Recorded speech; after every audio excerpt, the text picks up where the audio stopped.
Donc maintenant, rentrons dans le vif du sujet, les stages de l'équipe de France. Du Mhm. coup, moi, le premier truc que je voulais savoir, c'est comment ça se passe. Est-ce qu'ils t'appellent au téléphone, ils font Monsieur Rico, on a un petit créneau pour vous, il faut venir faire le stage, là, comment ça se passe? Non, pas du tout. Ah Ça merde, je pensais que c'était dépend. les Avengers, moi. T'avais un coup de fil là, et là, ils appellent tout le monde, ils font ouais, allez, Pana, Rico, Corentin, Nono, tout le Ça monde dépend, là, ça allez. dépend. Attends. Ok, Tu vas peut-être être déçu qu'à moitié.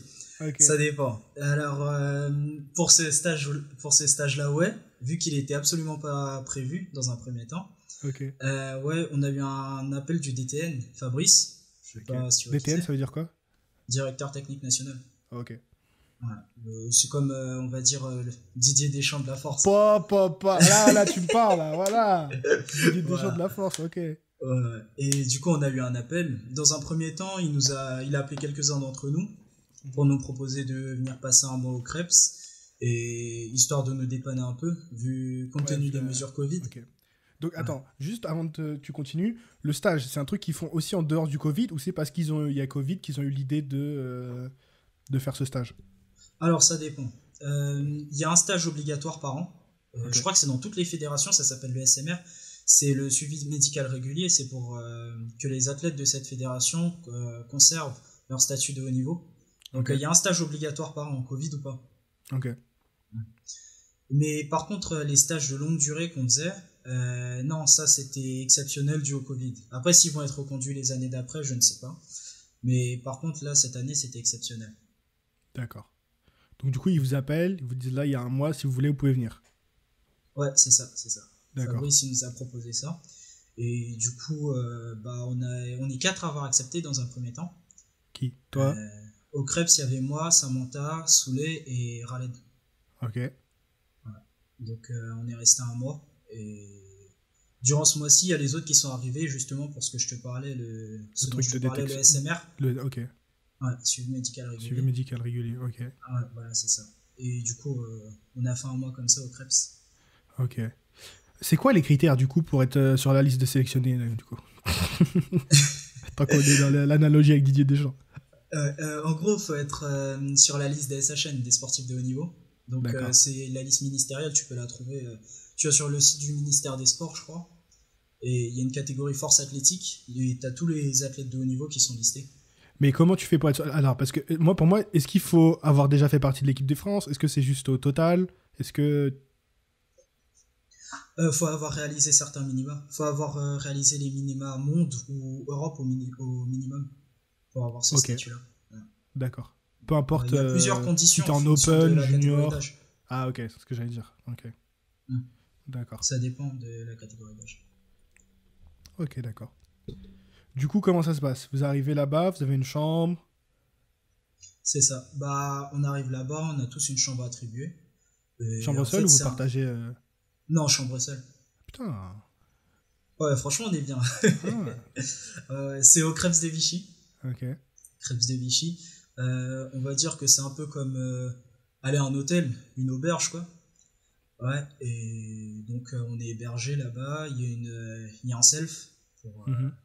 pour se restaurer à midi. C'est Et comment le la soir, bouffe là-bas? C'est comment là? C'est diète? Il y a du poulet et tout? Ou ah, c'est un peu la ça hutte? dépend, ça dépend, ça dépend. Des fois, on était vraiment mal, je vais pas te mentir. Ah ouais? Mais non! Moi je pensais Non, que si, c'était si. clean, tu sais, comme quand tu vois dans les reportages des sportifs, ils ont les petits chefs, ils ont les petits plats, les haricots verts, le poulet, limite t'avais ta petite collation, ils te payaient la whey et tout, non? C'est même pas ça? Non, non, ça dépend. Ça dépendait des plats, vraiment, ça dépendait des jours de la Ok. semaine. Au début, quand on est arrivé, on C'est était un comme à peu la surpris cantine parce quoi. que T'arrives, tu c'est vois le ça, menu, bah, tu c'est fais ça. oh. Ouais, il Ok. y a le menu. Ouais, il y a le Mais menu. non, Quand ok. tu le vois, bah, c'est la surprise un peu chaque Ok. jour. Tu tombes sur le menu, tu croises les doigts avant d'aller à la cantine. Ok. Au début, c'était un peu chaud, mais au fur et à mesure du temps, ça s'est amélioré. Et du coup, quand on partait fin janvier, c'était vraiment bien au niveau de la restauration. Ok, cool. Du coup, il y a que vous. C'est quoi? C'est une espèce de centre sportif. Il y a que de la force athlétique ou il y a aussi genre, je sais pas, natation, foot, d'autres gens? Non, non, il y avait beaucoup de sports. Je sais que dans notre bâtiment, à notre étage, d'ailleurs, on a sympathisé avec eux, il y avait un centre de formation de basket. Ah, Ouais, stylé. Ok. ouais, il y avait un centre de formation de basket. Il y C'était des avait, jeunes, c'était quoi? C'était avec quel ouais, âge à c'était peu des près? jeunes. C'était les U18 Ok, du centre de formation de Vichy. ok. Ouais. Après, il y avait un peu de natation, il me semble. Il y avait de l'aviron. Il y avait du triathlon. Et c'est tout, je crois. Ok. Et ils sont allés à la salle un petit peu quand vous étiez là, eux? Ouais, ouais, ils Du coup, ils s'entraînaient. Il y disaient avait quoi? même Et les gars du GEPS. quand ils vous voyaient, ils disaient quoi? Ils nous appelaient les pros de la muscu, je m'en souviens. Mais- Ouais, ouais, Euh, ils étaient un peu impressionnés. Après, chacun fait son truc dans son coin, tu vois. Ouais, ouais. C'est sûr que si après ils te mettent au triathlon, là, c'est nous, on va baigner. C'était ce que je leur disais à chaque fois. Mais Ouais, bon, après, on échangeait un peu, quoi. ouais, Quand il y avait les mecs de l'aviron, j'ai fait un peu d'ergo avec eux. ok, Et après, ils m'ont posé quelques questions sur la muscu. Donc, l'ambiance était vraiment cool. Il y avait un échange entre les différents sports. ok. Ah ouais, ça peut être sympa, ça. Ok. Donc c'était Carrément. vraiment ambiance colo, quoi. Ouais, on va dire ça comme ça. Ok. La salle, elle ressemblait à quoi? Il y avait quoi comme... J'ai vu que vous avez de l'équipement de ouf. Bon, du coup, pour la force, il y avait gros combo rack et Laiko et tout. Mais à part, qu'est-ce qu'il y avait d'autre comme équipement? Bah déjà, il y avait les barres de force, Mhm. le combo rack. Au niveau poids et l'écho, on était vraiment bien. Après, ça ressemble à une salle de musculation classique. Donc, t'as de quoi faire un peu de cardio si t'en as envie. Mhm. T'as des ergomètres. Personne n'a fait de cardio, j'imagine. T'imagines bien. Ok. Et Les vrais power. après, ah bah ouais, tu connais.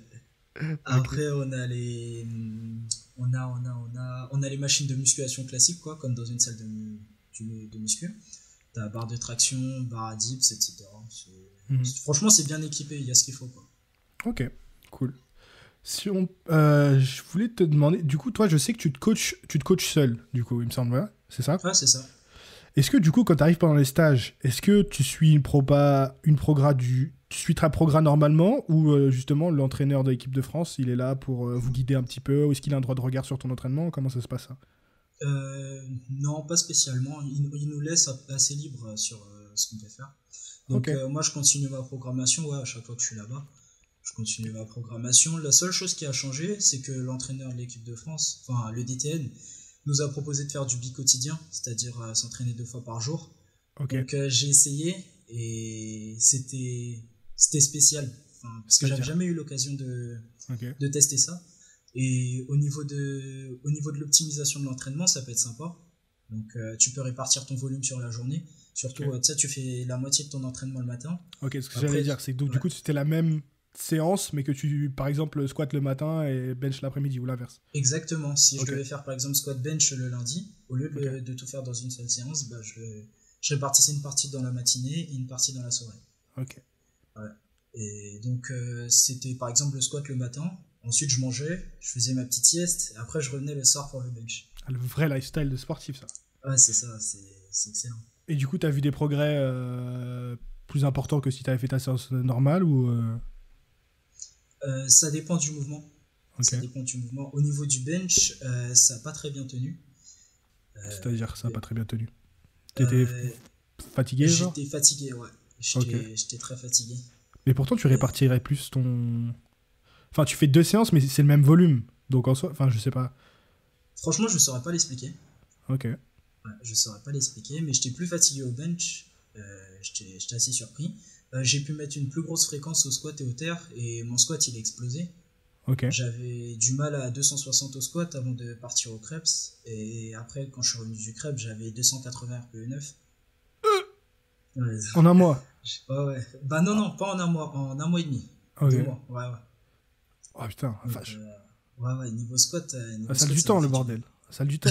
Carrément. Ok.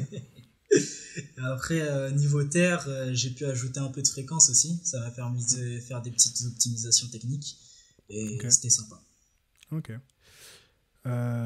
Du coup, c'est quel genre d'ambiance? J'ai vu qu'il y avait un peu de la bonne ambiance quand vous liftez et tout. Est-ce que du coup ça a tendance à... Ça reste vraiment dans le programme ou ça a tendance à YOLO de temps en temps, un petit peu quand même? C'est-à-dire rester dans le programme. Qu'est-ce que tu Ça, entends tu par le respectes programme? le RPE ou genre quand ça allume le live, là tu te dis putain là vas-y, Ah faut que je lâche un terre parce que j'ai vu un petit évanouissement quand même. J'ai vu un petit... ouais, bon, Bon, bon, après c'est ta bon. signature, Ouais, c'est ma c'est ton signature, move. voilà, c'est C'est ce ton que move. j'allais dire. C'est ce que j'allais dire. C'est automatique, là. D'ailleurs, il y a le mythe Ok. samedi. À l'heure où on parle, Mais j'espère que attends, je ne m'évanouirai pas. mais, non, mais ce que j'allais dire c'est une vraie question. Maintenant, est-ce que genre vraiment tu y vas, tu te dis mon troisième terre, j'y vais pour m'évanouir genre. Ouais, bah, enfin, je me dis pas j'y vais pour m'évanouir, mais je me dis j'y vais pour me donner à 100%. Ok. Ouais, et si je me donne à 100%, souvent il y a... Direct. Ouais, c'est ça, c'est ça. Ok. Ouais, c'est relou parce que ça se contrôle pas. Bah ouais. Mais bon, après, ça fait des bonnes vidéos, c'est viral et tout, donc... J'espère que je vais pas tomber sur les points, genre. Ouais. Mais normalement, maintenant, il y a plus de mecs derrière, non, pour te soutenir. Avant, il y avait plus trop ça, mais j'ai vu dans les compétitions, en ce moment, il y a un peu plus ça. Un mec derrière quand t'es au terre. En testé En compétition. Pas en enfin, ce que je vois sur Instagram, donc pas en IPF, puisqu'il n'y a pas de championnat du monde en ce moment et tout. Mais dans les compétitions aux States que je vois, en ce moment, ils ont plus de... Donc c'est USAPL. Ils ont souvent un mec derrière quand tu fais ton soulevé de terre, au cas où, pour te récupérer si tu tombes. C'est ce que je veux dire. Ok. Bah, alors peut-être que ça peut être un peu gênant et tout, mais en tout cas, sur les mythes que j'ai vus cette année, donc il n'y en a pas eu beaucoup, hein, parce qu'à cause du Covid et tout, mais ce que je voyais sur Instagram, en tout cas souvent aux États-Unis, parce que bon, nous, il n'y a rien ici. Il y avait des mecs derrière. Enfin, un mec, tu vois, juste au cas où. Ok. Je pense que pour ça, du coup, il faudrait qu'ils implémentent ça, du coup. Ouais, carrément. Carrément, je pense que ce serait sécuritaire et intéressant. Ok. Ouais, parce que c'est risqué, quoi. Ok. Est-ce que vous aviez des petits temps libres, du coup, en dehors vous étiez vraiment là, tu t'entraînais, t'es crevé, ou quand même vous aviez des petits temps libres pour vaguer à vos occupations, aller visiter un petit peu, ou c'était vraiment genre pur, on est là pour s'entraîner et tout Non, on a vraiment des temps libres. Bah, je vais te décrire une journée type, en gros. Ouais. Donc, disons que tu te lèves à 7h30 le matin, parce que t'as le petit-déj qui est ouvert de 6h à 8h20, je crois, en semaine. 6h20 à 8h20. Jusqu'à 8h, c'est tout? Ouais, jusqu'à 8h20. Ah ouais, là... Okay. T'arrives à 25, tu manges pas. Okay. Ah ouais, ils sont chauds, ok. Ouais, c'est le crèves, quoi. Okay. Et du coup, généralement, on suivait nos cours, ou bien on faisait quelque chose pour s'occuper jusqu'à 10h, et c'était entraînement à 10h. Donc de 10 à 12, tu t'entraînes. C'était sur un petit Zoom en cours, du coup. Ouais. Vite fait à la pause, ok. Sur Teams. Ok. Après, de 10 à 12, ouais, t'as training. À 12h, tu vas manger. Vous vous entraîniez tous au même moment? Ouais. Okay. Le créneau, c'est le même pour tout le monde. Parce qu'il y avait la place pour tout le monde. Ok. Donc, ouais, training de 10 à 12. Ensuite, à partir de 12h, tu vas manger. À partir de 13h, bah, t'as ton temps libre. Soit t'as cours, soit tu peux faire ce que tu veux. Tu peux faire la visite de Vichy, tu peux faire n'importe quoi. Et le deuxième training du soir, il avait lieu à 17h. De 17 à 19h, généralement. Et après 19h, après le repas de 19h, bah, on avait encore un temps libre. Et généralement, on se rejoignait avec les autres de l'équipe de France. Ok. Du coup, ça faisait quoi? Ça jouait aux cartes? Ouais, ça faisait des petits loups-garous. Ah, stylé. Ouais. Loup-garou, Undercover. Je sais pas si tu connais. Non, Undercover, c'est quoi? Undercover, c'est un jeu... en gros, il y a deux mots. Disons qu'on est 8 joueurs dans la partie, et il y a un Undercover. Donc, il y a deux mots. Disons qu'il y en a... s'il y a 8 joueurs, t'en as 7 qui auront le mot Tour Eiffel. Putain, mais je crois que j'étais en soirée Pardon. Bon, trop tard. le week-end dernier. C'est pas bien, le faites pas. Et on m'a proposé de jouer à ce jeu, effectivement. On l'a pas fait, mais je crois qu'il y a quelqu'un qui a sorti ce jeu. On a joué au Codename. Mais vas-y, explique-moi, du coup, c'était quoi? Ok. Ouais, du coup, bah, t'en as 7 qui ont le mot Tour Eiffel. Et t'en as un qui a le mot Statue de la Liberté. Et on doit tous découvrir notre mot tour à tour. Sans savoir qui est-ce qui a le... Sans se faire démasquer, quoi. Si on a le mauvais mot. Sans savoir qui a le mot caché. Et du coup, à la fin de chaque tour, on doit désigner une personne qu'on suspecte d'être l'undercover. Et du coup, la sortir. Il y avait... Okay.